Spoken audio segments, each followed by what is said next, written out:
Hello दोस्तों, स्वागत है आप सभी का हमारे चैनल दी खटोराय पर। और जैसा कि आप सभी को पता है, हम दिशा इतिहास, कला एवं संस्कृति की किताब पढ़ रहे हैं, जिसमें से दोस्तों हमने 36 भाग कंप्लीट कर दिए हैं। और इससे पहले भूगोल वाली दिशा कंप्लीट कर दी है, जिसमें भूगोल, राज व्यवस्था, अर्थव्यवस्था हमने पढ़ी थी।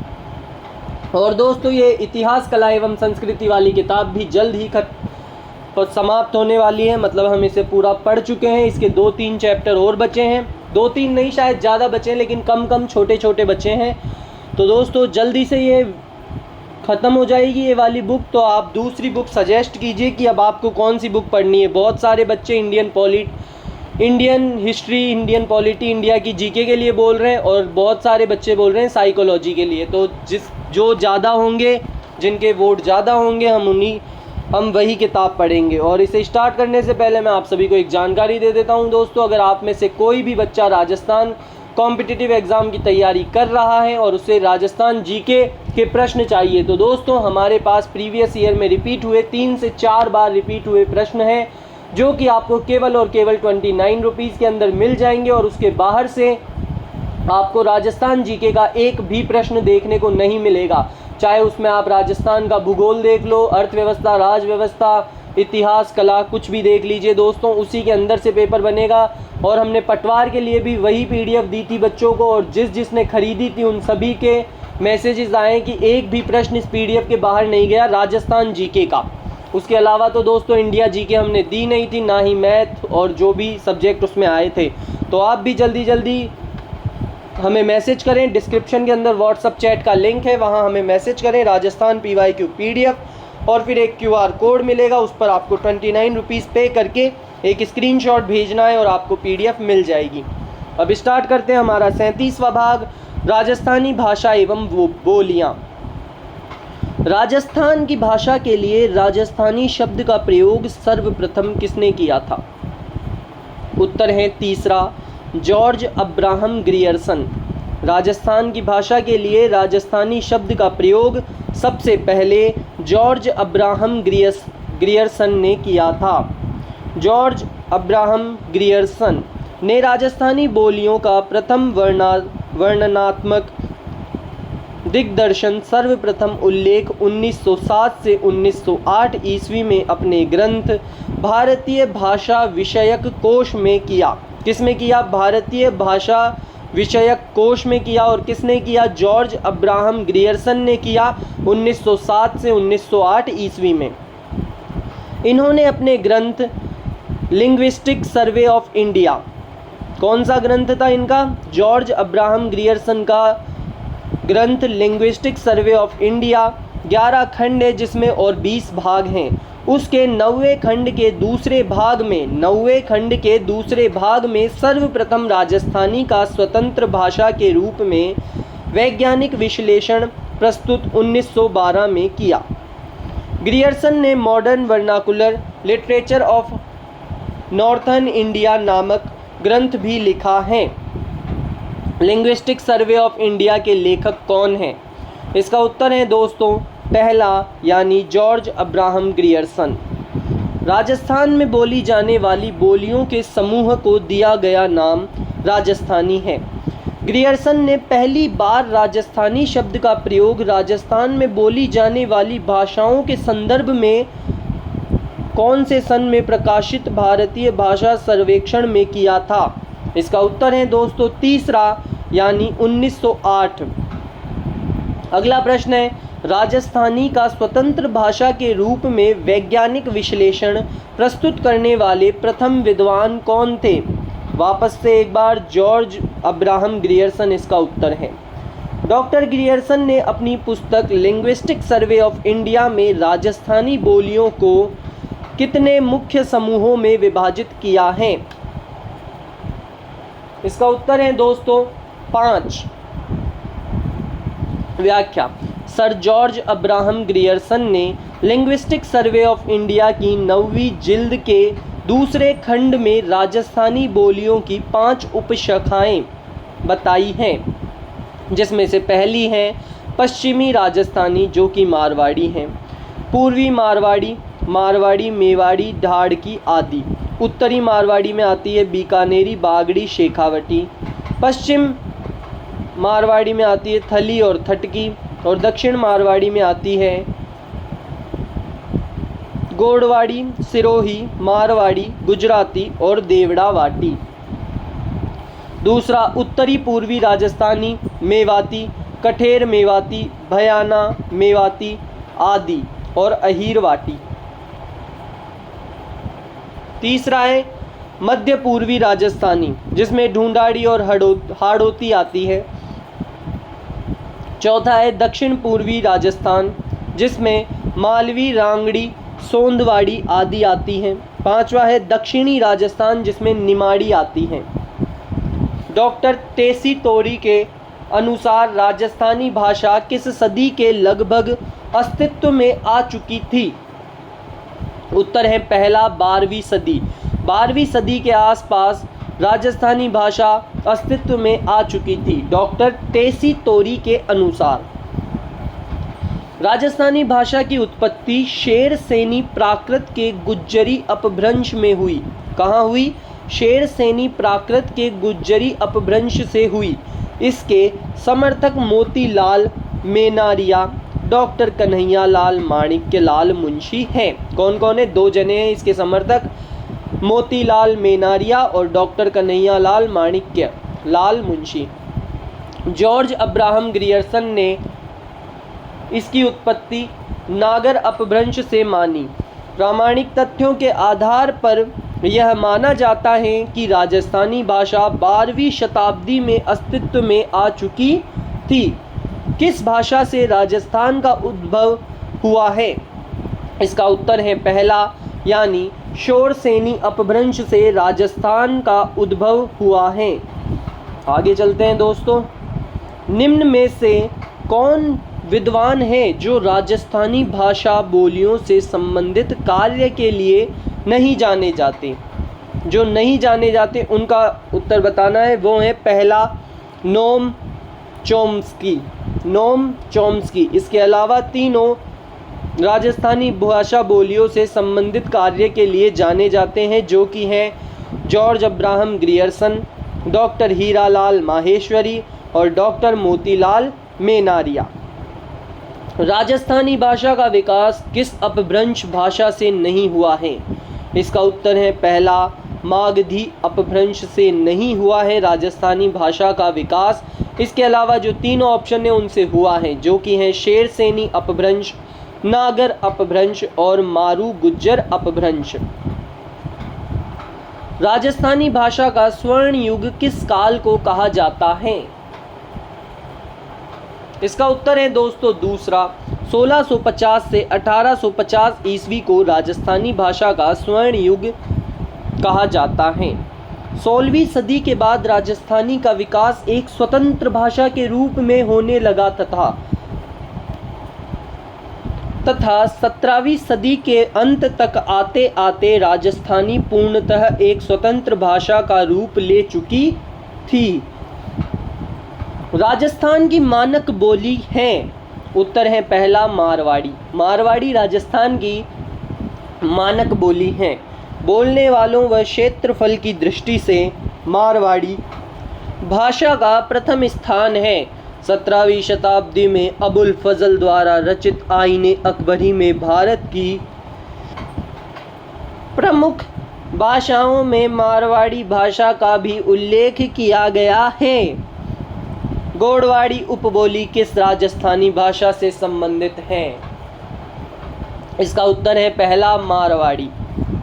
मारवाड़ी यह बोली जोधपुर, फलोदी, जैसलमेर, बीकानेर, नागौर, डीडवाना, कुचामन, सिरोही तथा शेखावटी क्षेत्र में प्रचलित है। इस भाषा की प्रमुख उपबोलियां बीकानेरी, थली, नागौरी, शेखावाटी जो कि चूरू, झुंझुनू, सीकर में बोली जाती है, ढाटी जो कि बाड़मेर, बालोतरा में बोली जाती है और गोड़वाड़ी है। मारवाड़ी की उपबोली है। उत्तर है दोस्तों तीसरा, यानी शेखावाटी। बीकानेरी, बागड़ी, शेखावाटी, मेवाड़ी, खेराड़ी, गोडवाड़ी, थड़ी, नागौरी, देवड़ावाड़ी आदि उपबोलियां हैं। उत्तर है चौथा मारवाड़ी की। ढाटी मारवाड़ी की एक उपबोली है। राजस्थान के किस क्षेत्र में बोली जाती है ढाटी? उत्तर है दूसरा बाड़मेर। ढाटी बाड़मेर में बोली जाती है। चूरू, झुंझुनू, हनुमानगढ़, सूरतगढ़ और गंगानगर के क्षेत्रों में कौन सी बोली बोली जाती है? उत्तर है चौथा शेखावाटी। थली, धातकी, देवड़ावाटी किसकी उपबोलियां हैं? उत्तर है तीसरा मारवाड़ी की। सेरठा, छंद और मांड राग जिस बोली की शिल्पगत विशेषताएं हैं वह है? उत्तर है पहला मारवाड़ी। मारवाड़ी भाषा राजस्थान की मानक भाषा मानी जाती है। कौन सी भाषा मानी जाती है? मानक भाषा मानी जाती है, जिसकी प्रमुख विशेषताएं हैं भक्ति, नीति, श्रृंगार और वीर रस से युक्त अनुपम साहित्य भंडार। ओजपूर्ण विशिष्ट भाषा, छंदों में सोरण छंद और रागों में मांड राग का श्रेष्ठतम प्रयोग होता हुआ है।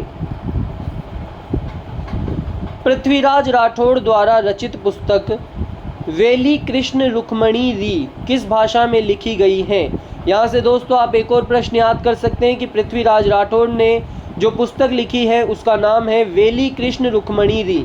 वेली कृष्ण रुक्मणी री, तो वो किस भाषा में लिखी गई है? इसका उत्तर है दूसरा डिंगल। डिंगल में लिखी गई है।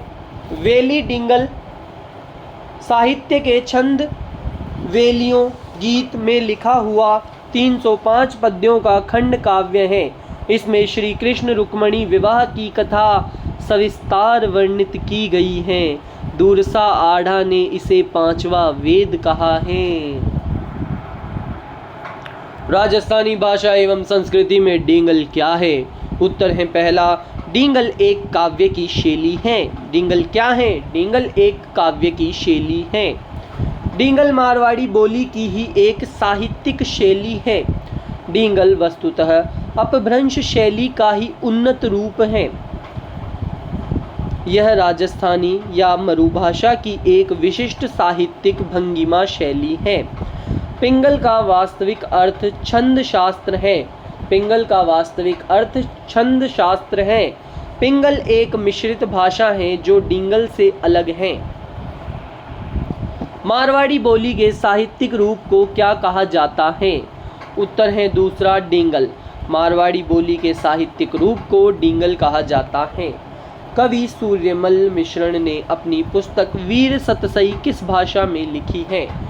कवि सूर्यमल मिश्रण ने अपनी पुस्तक वीर सतसई किस भाषा में लिखी है? उत्तर है पहला डिंगल।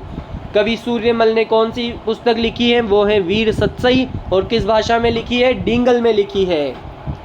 सूर्यमल का दूसरा ग्रंथ वीर सतसई वीर रसात्मक दोहों से परिपूर्ण डिंगल की अनुपम कृति है। दक्षिणी पूर्वी राजस्थान की बोली है। उत्तर है दूसरा यानी मालवी। दक्षिणी पूर्वी राजस्थान की बोली क्या है? बोली है मालवी। मालवी कोटा, झालावाड़, चित्तौड़गढ़ आदि जिलों में बोली जाने वाली इस भाषा की उपबोलियां रतलामी, सेंधवाड़ी व निमाड़ी हैं। मालवी एक कर्णप्रिय और कमल भाषा है जिस पर कहीं कहीं मराठी का भी प्रभाव झलकता है। इस बोली की कुछ विशेषताएं मारवाड़ी व ढूंढाड़ी बोली में पाई जाती है। इसकी सबसे बड़ी विशेषता संपूर्ण क्षेत्र में इसकी एक रूपता है, अर्थात मालवी में सर्वत्र एक सदृशता पाई जाती है। निमाड़ी को दक्षिणी राजस्थान भी कहा जाता है। युग्म सुमेलित नहीं है। इसका उत्तर है दूसरा मालवी बांसवाड़ा। ये युग्म सही नहीं है। इसके अलावा तीनों सही सुमेलित हैं। पहला मेवाड़ी, चित्तौड़ और भीलवाड़ा। तीसरा ढूंढाड़ी और जयपुर। और मेवाती, अलवर ये भी सही युग्म सुमेलित है। रांगड़ी और निमाड़ी किस राजस्थानी बोली की उपबोलियां हैं? रांगड़ी और निमाड़ी मालवी भाषा की उपबोलियां हैं। कौन कौन सी? रांगड़ी और मालवी रांगड़ी और निमाड़ी मालवी भाषा की उपबोलियां हैं। बोली जिला में से सम्मिलित नहीं है। इसका उत्तर है दोस्तों चौथा यानी निमाड़ी नागौर। ये बोली जिला सम्मिलित नहीं है। इसके अलावा तीनों सही हैं। गोड़वाड़ी जालोर में बोली जाती है, बागड़ी बांसवाड़ा में बोली जाती है और खेराड़ी भीलवाड़ा में बोली जाती है।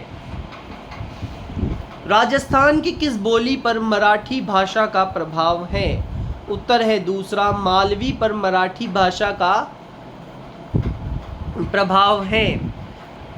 सोंथवाड़ी, पाटवी, रतलामी, उमटवादी आदि मुख्य उपबोलियां हैं। उत्तर है दूसरा मालवी की। राठी व महेटा किस बोली की उपबोलियां हैं? उत्तर है तीसरा मेवाती। व्याख्या: मेवाती बोली अलवर, कोटपुतली, बहरोड, खेरतल, तिजारा, भरतपुर, डीग, धौलपुर तथा करौली जिलों में प्रचलित है। चरणदास व उनकी दो शिष्याएं दयाबाई व सहजोबाई द्वारा लिखित साहित्य इसी बोली में है। इसकी प्रमुख उपबोलियां राठी, नहेड़ा, कठेर व महेटा हैं। कौन कौन सी है? राठी, नहेड़ा, कठेर व महेटा। मेवाती बोली से संबंधित जिला है। उत्तर है तीसरा अलवर। मेवाती बोली से संबंधित जिला है अलवर। नहेड़ा, कठेर और राठी किस बोली के रूप में हैं? उत्तर है पहला मेवाती। नहेड़ा, कठेर और राठी किस बोली के रूप में है? उत्तर है पहला मेवाती। बोली जिसमें भक्ति संत सहजोबाई तथा दयाबाई की रचनाएं प्राप्त होती हैं। उत्तर है पहला मेवाती। मेवाती में संत सहजोबाई तथा दयाबाई की रचनाएं प्राप्त होती हैं। मेवाती बोली भाषा में प्रतापगढ़, अजबगढ़, थाना गाजी और बलदेवगढ़ में बोली जाने वाली बोली क्या है? जल्दी से बता दो क्या है? उत्तर है पहला नहेड़ा मेवाती है। नहेड़ा मेवाती। नहेड़ा मेवाती नहेड़ा संभाग में बोली जाती है, जिसमें प्रतापगढ़, अजबगढ़, थाना गाजी और बलदेवगढ़ आते हैं। इस भाषा पर जयपुरी बोली का प्रभाव भी द्रष्टव्य है। निम्नलिखित संतों में से किसने अपने लेखन में मेवाती बोली का प्रयोग नहीं किया? उत्तर है तीसरा सुंदरदास। लालदासी एवं चरणदासी शिष्याएं दयाबाई एवं सहजोबाई संत संप्रदायों की साहित्य मेवाती भाषा में रचा गया है। उदयपुर, भीलवाड़ा व चित्तौड़गढ़ में अधिकांशतः बोली जाती है। उत्तर है पहला मेवाड़ी बोली जाती है। मेवाड़ी यह बोली उदयपुर, सलूम्बर, भीलवाड़ा, चित्तौड़गढ़, बांसवाड़ा, प्रतापगढ़ तथा डूंगरपुर जिलों में बोली जाती है। महाराणा कुंभा द्वारा रचित नाटकों में इस बोली का प्रयोग किया गया है। मारवाड़ी व मेवाड़ी में मुख्य अंतर क्रिया के व्यवहार का है। एक लिंग महात्म्य किस भाषा में लिखा गया है? उत्तर है दूसरा संस्कृत भाषा में। व्याख्या: महाराणा कुंभा के वैतनिक कवि कान्हा व्यास ने एक लिंग महात्म्य के अंतिम भाग को संस्कृत में लिखा, जिससे मेवाड़ शासकों की वंशावलियों का ज्ञान होता है। बागड़ी राजस्थान के किस क्षेत्र में बोली जाती है? इसका उत्तर दोस्तों आप कमेंट करें। और ये वीडियो यहीं होता है समाप्त। आधा भाग हमने आज कंप्लीट कर लिया है 37वें भाग का, और आधा कल कंप्लीट करेंगे। वीडियो अच्छा लगा हो तो वीडियो को लाइक करें, चैनल को सब्सक्राइब करें, कमेंट करें और बताएं वीडियो कैसा लगा। और दोस्तों मैंने जैसा कि आपसे पूछा है कि अब हमें कौन सी किताब पढ़नी चाहिए, तो वो भी कमेंट करें, वरना हम इंडिया जीके पढ़ेंगे और शायद से साइकोलॉजी भी पढ़ सकते हैं। तो आपको दोस्तों कमेंट करके बताना ही पड़ेगा। और मैंने आप सभी को एक PDF के बारे में बताया है, उसको जल्द से जल्द खरीद कर रट डालें दोस्तों। उसके अंदर 4,500 से 5,000 प्रश्न है। एक एक प्रश्न उसका बहुत ही ज़्यादा इम्पोर्टेंट है। और ऐसे ही पढ़ते रहें। धन्यवाद। Tata bye bye.